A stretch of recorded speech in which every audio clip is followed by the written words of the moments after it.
Hello everyone, and welcome to the Space Channel. Once, while discussing one of our articles on the Medium platform, a subscriber asked the following question. Have there been any known cases of people having sex in space? Could such experiments have been carried out for scientific purposes? Or perhaps some astronauts developed a romantic relationship while being up there, since they spent half a year in isolation? This question is indeed fascinating, not only because of natural curiosity, but also because of its importance for long-term space missions. As humanity begins to colonize other planets, the issue of reproduction in weightlessness or reduced gravity will become highly relevant. And this concerns not only interstellar flights, where reproduction will be essential, since the journey would take hundreds of years, and several generations of crew members would have to replace one another. And think about how many missions within the solar system will also take years to complete. And the reality is that sex is an integral part of human life. It significantly affects the psychological well-being of most people, and in closed communities, romantic and sexual relationships inevitably develop between individuals. That is why studying this topic is also vital for maintaining the crew's psychological health during long-term space missions, and there is very little time left before such missions begin. However, this subject is not exactly taboo, but it is generally not considered appropriate to discuss it openly. I would not be surprised if this video receives age restrictions from YouTube, even though it does not contain any explicit content. But let us move directly to the subscriber's question, and the answer will be complicated and lengthy, because it is very likely that similar experiments have indeed taken place. It all began, as usual, with experiments on animals. Back in the era of the lunar race, scientists were already thinking about crewed missions to Mars and began conducting studies on animal reproduction in weightlessness. The main test subjects were rats and mice. Later, other species were included, mostly non-mammals. Starting in the 1970s and continuing to the present day, numerous experiments have shown that rats can reproduce in microgravity. Although the mating process itself presents some difficulties for the animals because it is hard to brace against anything, and any movement tends to drift them apart, it is still possible. However, research has shown that fertilization during mating in weightlessness occurs slightly less frequently than in the control group on Earth, since its biological mechanisms are adapted to the presence of gravity. But still, it does happen. What remains uncertain, however, is the subsequent development of the embryos. No experiments have ever been conducted in space that followed the full life cycle of mammals from conception to death. Still, there have been studies in which embryos were allowed to develop in orbit for a specific period and then returned to Earth. According to the results, the rats in both the experimental and control groups were born equally healthy. Yet when rats were born and grew in weightless conditions, they developed atrophy in specific muscles, meaning, for example, that they could not fully extend their limbs. We have covered animals a bit. Now, let us move on to humans. And this is where the USSR enters the stage. Whenever it comes to topics that are not notably ethical, the USSR is never far away. The Soviet Union was quite well known for its inhumane treatment of its own citizens in all areas of life. So it is not surprising that it was the Soviet leadership who came up with the idea of conducting an experiment involving cosmonauts having sex in orbit. By the 1960s, they were already performing far more questionable experiments, and the leadership gave absolutely no thought to morality. The result of all this was that the French women's magazine Madame, citing the portal Futura Sciences, published an article claiming that the first attempt at intimate contact in the history of space exploration might have taken place aboard a Soviet space station. According to the French newspaper Le Figaro and the scientific and informational portal Futura Sciences, in the year 1982, senior officials of the USSR's space program admitted that the first attempt at intimate contact in space occurred on board the Salyut 7 station, involving Svetlana Savitskaya and one of the male cosmonauts, either Leonid Popov or Alexander Serebrov. There is no precise information regarding which one it was, since Savitskaya avoided discussing this specific topic in press interviews. However, she also never denied it. And that is, overall, quite logical, because in the late Soviet Union, the topic of sex was taboo and considered shameful. Everyone remembers the famous phrase, "There was no sex in the Soviet Union." Such was that country of contrasts. Absolutely immoral experiments on one hand, and a complete social taboo on the subject of sex on the other. Our channel is dedicated to space. Otherwise, I could tell you many stories about the immoral experiments conducted in the Soviet Union.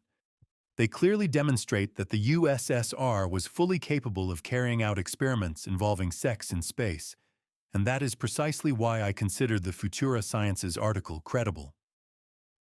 If you want to learn more about Soviet-era Eros, I recommend a video from the channel The Documentalist. I will leave a link in the description. There is quite a lot of information there, although it is only a drop in the ocean of Soviet bacchanalia. And this is not an advertisement. I simply enjoyed the video myself. But let us return to our topic. We have covered the USSR. And now, what about the United States? To begin with, it is worth mentioning one well-known tale. In 2010, a short story by the science-popularizing writer Pierre Kohler in his book The Final Mission caused quite a stir, one that was even covered by the newspaper The Guardian. The article referred to an alleged NASA document numbered 1257135570, according to which, in the year 1996, astronauts supposedly tested various sexual positions during one of the Space Shuttle missions. That NASA report turned out to be a hoax. As early as March 2010, NASA spokesperson Brian Welch debunked the story, calling it an urban legend. Officially, neither NASA nor American private aerospace companies have ever conducted such experiments. And that is entirely expected, since the West does not make a habit of carrying out inhumane experiments on human beings. Moreover, there are numerous rumors that private aerospace companies have refused wealthy tourists who wish to fulfill similar desires. However, sex in space could still have taken place, not as part of any kind of experiment, of course, but entirely at the personal discretion of the astronauts. At the moment, there are no strict regulations that directly and unambiguously govern the subject of sexual activity aboard spacecraft. However, it is not encouraged because of the possibility of pregnancy.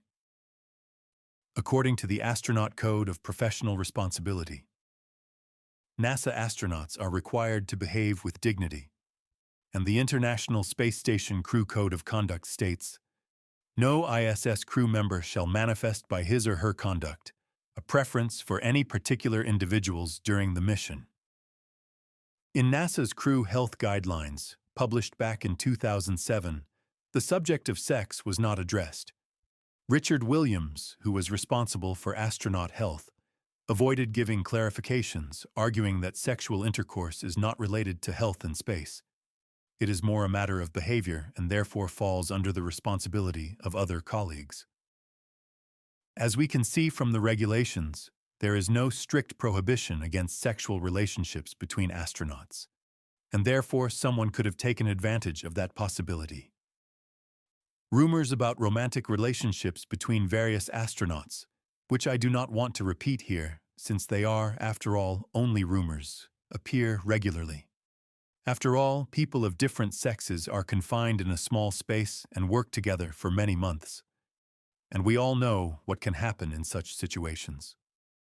Still, none of the astronauts has ever admitted to having had a romantic relationship in orbit. On the contrary, all astronauts deny the possibility of sexual activity in orbit between anyone at all. However, there is one story that does deserve special attention. In September of 1992, the married couple Mark Charles Lee and Nancy Jane Davis flew aboard the Space Shuttle Endeavour as part of the STS-47 mission.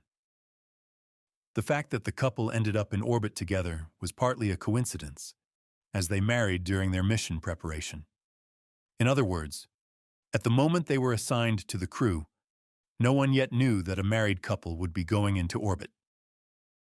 Once Charles and Nancy married, NASA adjusted their work schedule specifically. As a result, to eliminate the possibility of sexual contact, the astronauts worked in different shifts. There is no evidence that this couple engaged in sex in orbit, especially considering that the flight lasted only 7 days and 22 hours. There were 7 crew members, and the mission took place aboard a space shuttle with few private spaces. Therefore, it is entirely plausible that nothing happened. But this particular case is still the most likely. After all, not many couples would ignore such a unique opportunity. Many of you may be wondering how it would actually work. Unfortunately, YouTube's rules limit my ability to speak openly, but I can refer you to several works of science fiction that describe the process quite well. Science fiction writers have been exploring this topic since the 1970s, and their interpretations are interesting. I recommend reading Arthur C. Clarke's Space Odyssey or Isaac Asimov's Foundation trilogy. You can also share other interesting books that touch on this subject in the comments. However, in addition to purely fictional storylines, real enthusiasts have also explored this question, inventing various mechanisms intended to make the process easier. These ideas range from simple systems for securing partners to the spacecraft's structure to special tunnels that would keep a couple from drifting apart and elastic straps designed to hold partners together. Some even considered the involvement of a third person, by analogy with how this occurs among dolphins. For those who prefer to watch something related to this topic, I recommend the 2009 documentary series, The Universe. In it, the 3rd episode of the 4th season is dedicated precisely to sex in space. That is all for now. If you enjoyed the video, give it a like and subscribe to the channel. See you next time.